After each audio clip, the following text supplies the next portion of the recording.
Subli si Senator Bong Revilla nakighiusa nga batukan ang fake news og nagpahimangno kini karon karong panahon na sa publiko batok sa fake news human na sa sunod nga pagkondina sa gipakatap nga mga peking art card sa social media platform nga Facebook nga walay kamatuoran ug naghatag mensahe batok mga Muslim sa nasud.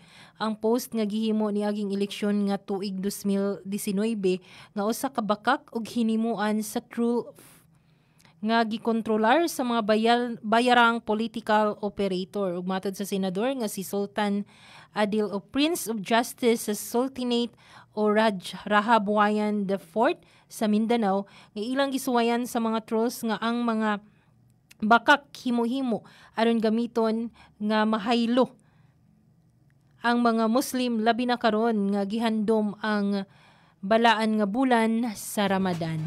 Ang naalikod ni ini maitinuod nga kontra o kaaway sa igsuong Muslim ug nagpagpanghaylo sa bakak nga paagi og giklaro ni Senador Bong Revilla nga naila sila sa iyang lig-on nga baruganan o naila siya nga nagbarog sa iyang lig-on nga panaghiusa og pagsabot ug giisip niya nga tinuod nga igsuon.